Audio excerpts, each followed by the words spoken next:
5 முறைன்னு சொல்லி மக்களை குழப்பக்கூடாது. 5 முறை டிபார்ட்மெண்ட் பேசுனீங்க. காமன் மேனுக்கு என்ன பிரச்சனை? பத்திரிகையில எத்தனை மணிக்கு சொன்னீங்கன்னா, சாத்தனூர் அணையில நாங்க இவ்வளவு திறக்க போறோம் 2 மணிக்கு சொன்னீங்க பத்திரிகை. மிக்ஜாம் புயலுக்கு 6000, கடலூர், விழுப்புரம், கள்ளக்குறிச்சி, திருவண்ணாமலை ரேஷன் கார்டுக்கு 2000 என்பது ஏற்றுக்கொள்ள முடியாது. காரணம், முதலமைச்சருக்கு உண்மையாலுமே கரெக்டான செய்தி போயிருக்கா? அதனால இந்த பிளேம் கேம் நிறுத்திட்டுங்கன்னா, இவங்க முதலமைச்சர் வெள்ளை அறிக்கை கொடுக்கணும். இத்தனை கெனால சுத்தம் பண்ணோம், இத்தனை வாய்க்கால சுத்தம் பண்ணோம், நாங்க எங்க கவர்மெண்ட் கொடுத்த ரிப்போர்ட்லயே 20 அடி சேர் இருக்குன்னு சொன்னாங்க, அதை நாங்க நீக்கணும். அதுதானா வெள்ளை அறிக்கை? அது எதுவுமே சொல்லாம பொத்தம்பொருவாக இன்னொரு ஆட்சியின் மீது பழி போடுவது இந்த ஆட்சி கழகம் 3 சாட்சிங்க. இல்ல முதலமைச்சர் ஃபீல்டுக்கு வர்றாங்க இல்லைன்னு சொல்ல, முதலமைச்சர் கிராமப்புறத்துல ப்ராப்பர் ஃபீட்பேக் எடுக்கட்டும். கிராம பகுதியில் எந்த அளவுக்கு சேதம் இருக்குன்னு முதலமைச்சர் நீங்களே சொல்லுங்க. ஐயா, மிக்ஜாம் புயலுக்கு 6000, இதுக்கு 2000, எந்த லாஜிக்னு நீங்க சொல்லுங்க. தமிழ்நாட்டில் இந்த 2-3 மாவட்டங்கள் எல்லா புயல்லையும் மாற்றாங்க, எல்லா விதமான புயல்லையும். அது ரொம்ப துக்ககரமா எங்களுக்கு இருக்கு. நீங்க கேட்கிற கேள்வி நான் உடன்படுறேன்னா, இன்னைக்கு சயின்டிபிக்கா அது மாதிரி டெர்மினாலஜி இல்லை. முதலமைச்சர் அவர்கள் பிரதமரை சந்திச்சு வாய்ப்பு இருக்கும் பொழுது இதை பேசிய இந்தியாவுக்கு முன்னோடி அதை பண்ணலாம், பண்ண முடியாத நிதி இல்லையே. அது கேட்காத வரை அந்த அரசியல்வாதிக்கோ அதிகாரிக்கோ தெரியாது. என்னுடைய வருத்தம் எல்லாம் இந்த மாதிரி நேரத்தில் துணை முதலமைச்சரோ உள்ளூர் பத்திரிகையாளர் சந்திப்பு ஒரு 10 நிமிஷம் நடத்திட்டு ஃபீட்பேக் கேட்டாங்கன்னா பாதி பிரச்சனை தீர்வு. ஒரு கருத்து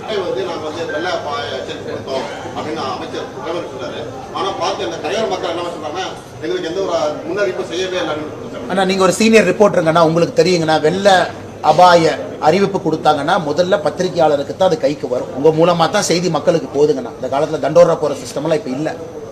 இவங்க 5 முறை யாரு கொடுத்தாங்கன்னா, டிபார்ட்மெண்ட் டு டிபார்ட்மெண்ட் கொடுத்தாங்க. எழுத்துப்பூர்வமாக பொதுப்பணித்துறையிலிருந்து உள்ளாட்சிக்கு அனுப்புறது, உள்ளாட்சியிலிருந்து பொதுப்பணிக்கு அனுப்புறது, இவங்க போலீஸ்க்கு அனுப்புறது, போலீஸ் ரெவென்யூக்கு அனுப்புறது, ரெவென்யூ போலீஸ்க்கு அனுப்புறது. இந்த லெட்டர் ஃபார்மாலிட்டியை இவங்க நாங்க 5 முறை கொடுத்தோம்னு சொன்னா எப்படிங்கன்னா, 5 முறை மக்களுக்கு கொடுத்தீங்களா? 5 முறை பத்திரிகையாளருக்கு செய்தி குறிப்பா கொடுத்தீங்களா? 5 முறை அந்த ஊர்ல தாசில்தார் அனுப்பி கூட்டம் போட்டு சொன்னீங்களா? 5 முறை கிராம சபையில சொன்னீங்களா? கிடையாது. 5 முறை எழுத்துப்பூர்வமாக department to department letter communication.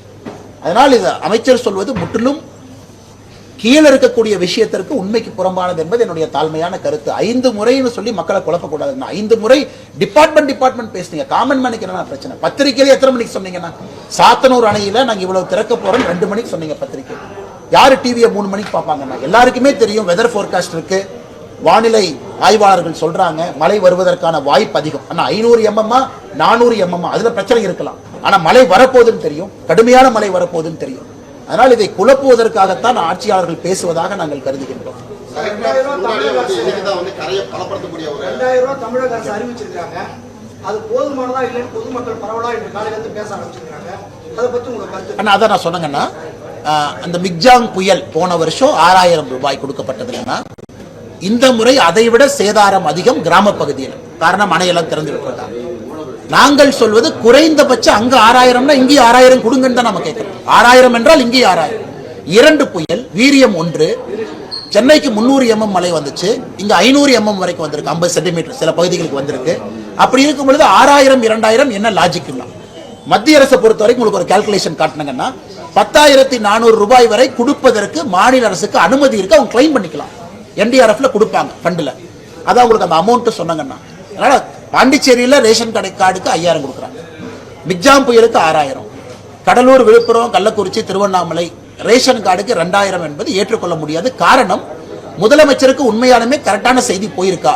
கிராமப்புறத்துல இந்த அளவுக்கு பாதிப்படைஞ்சிருக்குன்னு கரெக்டா கட்சிக்காரங்க, ஆட்சியாளர்கள் முதலமைச்சர் கரெக்டா பிரீஃப் பண்ணிருக்காங்களா அப்படிங்கிற சந்தேகமே எங்களுக்கு வருதுங்க. இந்த பாதிப்பு காரணம் இந்த ஆட்சி இல்ல, இதுக்கு முன்னாடி 10 ஆண்டுகள் ஆட்சியில இருந்த அவங்க தான் காரணம்னு சொல்றாங்க. அதை எப்படி பாக்குறீங்க? எந்த காரணத்துல சொல்றாங்கன்னு எனக்கு தெரியலங்க. அதாவது, ஆனா 10 ஆண்டுகளுக்கு முன்பு இருந்ததை விட இன்னைக்கு சேட்டலைட் நல்லா இருக்கு. இன்னைக்கு சமீபத்தில் எலன் மஸ்க் கொண்டு போன சேட்டலைட்ல இந்தியன் சேட்டலைட்ஸ் எல்லாமே வெதர் ஃபோர்காஸ்டிங் அனுப்பி இருக்கும். ஒரு ஆண்டும் அரசு வெதர் ஃபோர்காஸ்டிங் சேட்டலைட் அனுப்பிக்கிட்டே இருக்காங்க. இன்னைக்கு துல்லியமாக நம்மளால கணிக்க முடியும். புயல் வரும், இவ்வளவு வலிமையான புயல் வரும், இந்த அளவுக்கு வரும். 10 ஆண்டுகளுக்கு முன்பது இல்லை, இன்னைக்கு அது இருக்கு. அதனால இந்த பிளேம் கேம் நிறுத்திட்டுங்கன்னா, இவங்க முதலமைச்சர் வெள்ளை அறிக்கை கொடுக்கணும். இத்தனை கெனால சுத்தம் பண்ணோம், இத்தனை வாய்க்கால சுத்தம் பண்ணோம், நாங்க எங்க கவர்மெண்ட் கொடுத்த ரிப்போர்ட்லயே 20 அடி சேர் இருக்குன்னு சொன்னாங்க, அதை நாங்க நீக்கணும். அதுதானா வெள்ளை அறிக்கை? அது எதுவுமே சொல்லாம பொத்தம்பொருவாக இன்னொரு ஆட்சியின் மீது பழி போடுவது இந்த ஆட்சி கழகம் 3 சாட்சிங்கண்ணா. அதனால இவங்க 3 வருஷத்துல என்ன பண்ணாங்கன்னு சொல்லிட்டுங்கண்ணா. நாங்கள் சொல்வது எல்லாமே ஐயா பேரழிவு ஏன்னு கேட்டீங்கன்னா ஐயா. 1,20,000 கண்ணாடி வந்து தனியாத்துல போகும். ஆமாங்க. ஆனா அவங்க வந்து மொத்தம் 3 லட்சம் கண்ணாடி தண்ணி போயிருக்கு. ஆமாங்க. ஏன்னு கேட்டீங்கன்னா ஏரி பூரா உடஞ்சிச்சு. ஒரு 6 ஏரி உடஞ்சிருக்கு திருவண்ணாமலையில இருந்து இந்த பக்கம். ஆமாங்க ஐயா. 2,40,000 கண்ணாடி வந்து சேர்ந்திருக்காங்க. இதெல்லாம் சேர்ந்து 3 லட்சம் கண்ணாடி போட்டால்தான் இந்த அளவுக்கு பேரழிவு. இது வந்து வெள்ளம் ஐயா ஐயா நான் உங்க கருத்துல உடன்படுறேங்க ஐயா. அதுல மாற்று கருத்து இல்லைங்க சார். நான் சொல்றதுக்கு சார் 1,68,000 அரசு கொடுத்த குறிப்பிலிருந்தே நான் பேசுறேங்க சார். இன்னும் அதிகமா தான் இருக்கும். உங்களை மாதிரி பாக்குறவங்க போய் பார்த்தோன்னே சொல்லுவீங்க 2 லட்சம் 3 லட்சம். ஆமாங்க. இன்னைக்கு வந்து 1,11,000 போகுது. சரி அது உள்ளே போகுது. சரி. நான் சொல்றேன் அதனால உங்களை மாதிரி பாக்குற மனிதருக்கு பார்த்தோன்னே நீங்க சொல்லிடுவீங்க. நான் அரசு கொடுத்த குறிப்பை வச்சு இன்னும் அதிகமாக தான் இருக்கும். நாங்கள் சொல்வது அடிப்படை வேலை செய்யாம இந்த ஆட்சி அந்த ஆட்சின்னு எதுக்கு சொல்லணும்னு தான் நான் சொல்றேன். இல்ல முதலமைச்சர் ஃபீல்டுக்கு வர்றாங்க இல்லைன்னு சொல்ல. முதலமைச்சர் கிராமப்புறத்துல ப்ராப்பர் ஃபீட்பேக் எடுக்கட்டும். கிராம பகுதியில் எந்த அளவுக்கு சேதம் இருக்குன்னு முதலமைச்சர் நீங்களே சொல்லுங்க ஐயா. மிக்ஜாம் புயலுக்கு 6,000, இதுக்கு 2,000. எந்த லாஜிக்னு நீங்க சொல்லுங்க ஐயா. அதே ரேஷன் கார்டு, அதே மக்கள், அதே தமிழக மக்கள். அதுதான் சார் நான் சொல்றேன். வெள்ளன்னே சொல்லக்கூடாது, பேரழிவுன்னு சொல்லணும். அப்புறம் இன்னும் ஏதாவது வட மாவட்டங்கள்லாம் கண்டிப்பா பாதிக்கப்பட்டிருக்கு. மத்திய அமைச்சர்கள் யாராவது வருவாங்க? ஆனா வருவாங்க ஐயா, வருவாங்க. இன்னைக்கு காலையில நம்முடைய பாரத பிரதமர் நரேந்திர மோடி ஐயா அவர்கள் தொலைபேசி மூலமாக நம்முடைய முதலமைச்சர் மாண்புமிகு திரு மு க ஸ்டாலின் ஐயாட்ட பேசியிருக்காங்க. நான் இன்னைக்கு நைட்டு டெல்லி போறேங்க ஐயா. ஒரு ஆரம்ப கால ரிப்போர்ட் நம்முடைய கட்சி சார்பாக பிரீஃப் பண்ணணும். இதெல்லாம் நடந்திருக்கு, போட்டோஸோட இங்கெல்லாம் அந்த டேமேஜ்.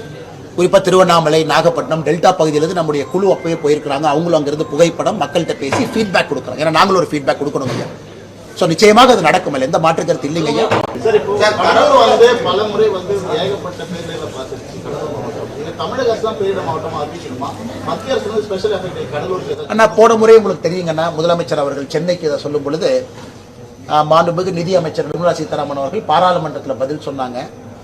இந்த டிசாஸ்டர் அப்படின்னு அறிவிக்கிற கான்செப்டே இல்லை அப்படின்னு உங்களுக்கு தெரியும். பாராளுமன்றத்தில் ஒரு பெரிய சர்ச்சையாகி திராவிட முன்னேற்ற கழகத்தினுடைய எம்பிக்கெல்லாம் கேள்வி கேட்கும் பொழுது நிதி அமைச்சர் சொன்னாங்க, டிசாஸ்டர் அப்படிங்கிற கான்செப்ட் வேர்டு சென்ட்ரல் கவர்மெண்ட் நாங்கள் அறிவிக்க போறதில்லை. ஏன்னா இது மாதிரி கான்செப்டே இல்லை. இதுக்கு முன்னாடி விசாகப்பட்டினத்தில் ஒரிசால் நடந்த பொழுது கூட, அது சூப்பர் சைக்ளோன் வந்த பொழுது கூட டிசாஸ்டர் அப்படின்னு நாங்கள் அறிவிக்கல. ஆனா டிசாஸ்டருக்கு என்னென்ன தேவையோ அதெல்லாம் இந்த என்டிஆர்எஃப் இந்த லிஸ்ட்ல நாங்கள் கொடுத்துட்டு வரோம்னு ஒரு வார்த்தை சொன்னாங்க. இதை தாண்டி நான் சொல்வது, இன்னைக்கு கடலூர் மாவட்டம் உண்மையாலும் ஆபத்தான ஒரு மாவட்டமாக மாறிவிட்டது. இது டிசாஸ்டர் புரோன் மாவட்டம். ஏன்னா எல்லா வருஷமும் கடலூருக்கு, குறிப்பாக நம்முடைய நடுத்தரத்துக்கு கீழே இருக்கிறவங்க ஒரு மழை வெள்ளத்துல அந்த வருஷம் சம்பாதிச்ச சொத்து எல்லாத்தையும் இறந்துடுறாங்க.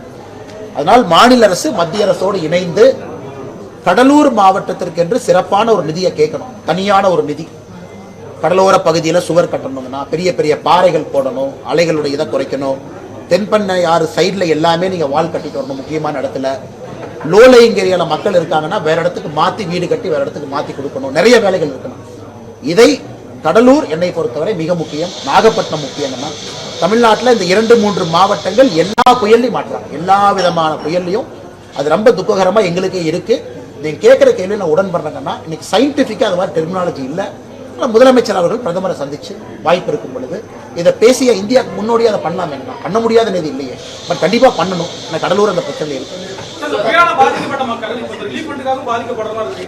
நீங்க வந்து மாநில அரசுகிட்ட நிதி இருக்குன்னு சொல்றீங்க, அவங்க வந்து மத்திய அரசுகிட்ட என்ன கேட்கறாங்க. இது மாத்தி மாத்தி ஒவ்வொருத்தவங்க வழிபட்டு ஆனா பிளேம் கேம் இல்லைங்க. நான் சொல்றது ஆக்கப்பூர்வமான யோசனை. நான் இன்னும் அதிகமா கொடுங்க அப்படின்னு தான் நான் சொல்றேன். நான் குறைச்சு கொடுங்க நான் சொல்லவே இல்லை. 6,000 2,000 நியாயம் கிடையாது. 10,400 வரை கொடுக்க முடியும். நீங்க கீழே வந்து இன்ஸ்பெக்டே பண்றது இல்லைங்கண்ணா. நீங்களே நியாயமா சொல்லுங்க. நான் மூத்த பத்திரிகையாளர். நீங்க எத்தனை இடத்துல தாசில்தார் விஏஓ கீழே வந்து இன்ஸ்பெக்ட் பண்ணி போட்டோ எடுத்துட்டு போன நீங்க பாத்தீங்கன்னா கரெக்ட். இன்னைக்கு நாளைக்கு அவங்க பிஸியா இருக்காங்க இல்லைன்னு நான் சொல்லிங்கன்னா, நீங்க ஆதாரத்தின் அடிப்படையில் தான் ஒரு அமௌண்ட்டை கேட்க முடியுங்க.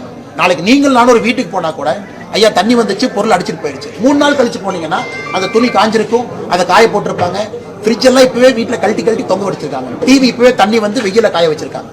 அதனால அடிப்படை வேலை எதுவும் செய்யாம பொதுவாக பேசுவது எப்படிங்கன்னா ஒரு அரசு நிதி கொடுக்கும். ஃபண்ட் இருக்கு. மத்திய அரசு எங்கேயும் கூட ஏற்றத்தாழ்வு பார்ப்பது கிடையாது. நான் சொல்வது, கேளுங்க, டாக்குமெண்ட் பண்ணுங்க, அதிக பணம் வேண்டுமானாலும் கேளுங்க. இன்னைக்கு பணம் இல்லைன்னு சொல்லாதீங்க. இன்னைக்கு பணம் இருக்கு, செலவு பண்ணிட்டு இன்னும் 3 மாதம் கழித்து பணம் வரும். அதற்கு முதலமைச்சர் அவர்கள் அதிகாரிகளை முடுக்கிவிட்டு கீழே எல்லாம் டாக்குமெண்ட் பண்ணி என்ன சேதாரம் எடுத்திருக்குன்னு பக்கவா டாக்குமெண்ட் பண்ணும். ஆனா ஒரு மரத்துக்கு 210 ரூபாங்கண்ணா. ஒரு தென்னை மரம் விழுந்துருச்சுன்னா 210 ரூபா கிடைக்கும். அதை டாக்குமெண்ட் பண்ணி போட்டோ எடுக்கணும், அந்த இடத்துக்கு போகணும். அப்பதான் தென்னை மரம் விழுந்துச்சுன்னா 210 ரூபா நீங்க கொடுக்கணும். 100 மரம் போயிருச்சுன்னா 21,000 ரூபாய் டாக்குமெண்ட் பண்ணுங்க. நான் பண்ணாம தென்னை மரம் விழுந்துருச்சுன்னா 3 மாதம் கழித்து வரக்கூடிய மத்திய அரசு அதிகாரிக்கும் தெரியாது, எனக்கும் தெரியாது, உங்களுக்கு தெரியாதுங்க. அண்ணா நாங்க ஓப்பனா ஒரு பத்திரிகையில பேசுறேன், என்ன சேதம் அடைஞ்சிருக்கோ மத்திய அரசு சொன்ன பணத்தை அவங்க கொடுக்கத்தான் போறாங்க. 2,500 அண்ணா கேட்ட பணத்தை எப்படி கேட்கறாங்கன்னு தான் முக்கியம். மாநில அரசு இப்போ சொல்றாங்க, இப்போ சொல்றேன், ஒருவேளை முதலமைச்சர் ஐயா அவர்கள் நாங்க கேட்ட பணம் வரலீன்னா நான் கேட்கிறேன், தயவு செஞ்சு மக்களுக்கு வெள்ளை அறிக்கை கொடுங்க. என்ன கேட்டீங்கன்னு கொடுங்க, எப்படி கேட்டீங்கன்னு கொடுங்க, எந்த மாவட்டத்துக்கு எவ்வளவு பிரிச்சீங்க, எந்த தாலுகாவுக்கு பிரிச்சீங்க, எந்த பொருட்சேதத்துக்கு பிரிச்சீங்கன்னு கொடுங்க. நான் பதில் சொல்றேன். 19 ரூபா 2 நாள்ல ஒரு 10,000 கோடி. இன்னைக்கு அவர் 2,000 கோடி கேட்டு தப்புன்னு நான் சொல்லி, நான் முதலமைச்சர் கேட்கணும், உரிமை இருக்கு. நான் சொல்வது எந்த ஆதாரத்தின் அடிப்படையில் நான் உங்களுக்கு பணத்தோட அக்கௌண்ட்டை விவரிச்சு சொல்றேன்னா, இவ்வளவு பணம் வந்திருக்குன்னு சொல்றேன். 944 கோடி ரூபாய் மத்திய அரசு கொடுத்த பணத்தை சொல்லவே மாட்டாங்க. 944 கோடி ரூபாய் இந்த ஆண்டு அக்டோபர் மாதம் வரை வந்திருக்கு சொல்லவே மாட்டாங்க. அதனால் நான் சொல்வது இதில் அரசியல் வேண்டாம். மக்கள் பாதிக்கப்படுறாங்க, எங்களால் என்ன முடியுதோ நாங்க செய்யறோம், மாநில அரசு என்ன முடியுதோ நீங்க செய்யணும். திருவண்ணாமலை மலை சரிவு பக்தர்கள் மத்தியில் ஒரு அச்ச உணர்வை ஏற்படுத்துது. ஐயா அது ரொம்ப ஆச்சரியமான விஷயம் ஐயா. திருவண்ணாமலை பொறுத்த வரைக்கும் சார், இது வரைக்கும் நாம இந்த நிலச்சரிவு பாறைகள் உருண்டு வருவதெல்லாம் கேள்விப்பட்டதில்லை, முதல் முறையாக. அதுவும் எல்லாம் சின்ன குழந்தைங்க, பெரிய அச்ச உணர்வை ஏற்படுத்தி இருக்கு. இது எங்களுக்கும் ஒரு பெரிய ஷாக்கு. எங்களுடைய தலைவர்கள் இப்ப அஸ்வத்தாமன் அவங்க எல்லாம் கிளம்பி போறாங்க. திருவண்ணாமலை பொறுத்தவரை கட்சியின் சார்பாக கூட உதவி செய்யறதுக்காக எல்லாம் கூட இறங்கியிருக்காங்கன்னா, இது எனக்கும் தெரியலீங்கன்னா, திருவண்ணாமலை மாதிரி ஒரு மலை பகுதியில மலைச்சரிவு ஏற்பட்டதே கிடையாது, முதல் முறையா பார்க்கிறோம். அதனால் எனக்கும் புரியவில்லை. குறிப்பாக இந்த வல்லுநர்கள் சொல்லணும், ஏன் அது நடந்துச்சு, மறுபடியும் நடப்பதற்கு வாய்ப்பு இருக்கா? ஏன்னா மக்கள் எல்லாமே நீங்க பாத்தீங்கன்னா நிறைய பேர் அந்த மலையை சுத்தி வர்றாங்க, மலையை சுத்தி இருக்கிறாங்க. அதனால எங்களுக்கும் இது ரொம்ப புரியுதுங்கண்ணா, ரொம்ப வருத்தமான ஒரு விஷயம். பாஜக நீங்க இல்லனா வேற முகம் இல்லன்ற மாதிரி இருக்கு. ஏன்னா நீங்க வெளிநாடு போன டைம்ல பாஜக எங்க இருந்துன்னு தெரியல, பெருமா அந்த அளவுக்கு ஆக்டிவா இல்ல. திரும்ப நீங்க வந்ததுக்கு அப்புறம் ஆக்டிவா ஆகுது. ஆனா இல்லைங்கண்ணா, எல்லாரும் கட்சி வேலை, அமைப்பு வேலை செஞ்சாங்க. அதாவது 3 மாதம் பாரதிய ஜனதா கட்சியை பொறுத்தவரை வெளி வேலைகள் கொஞ்சம் குறைச்சிக்கிட்டு 5 ஆண்டுகளுக்கு ஒரு முறை தேர்தல் நடக்கும்னா மெம்பர்ஷிப் பண்ணி நடக்கும். அதில் எல்லாம் ரொம்ப பிஸியா இருந்தாங்க. இப்ப அது முடிவுக்கு வருது, அதனாலதான் ஆக்டிவ், எல்லாருமே ஆக்டிவா இருக்காங்க. ரொம்ப நன்றி.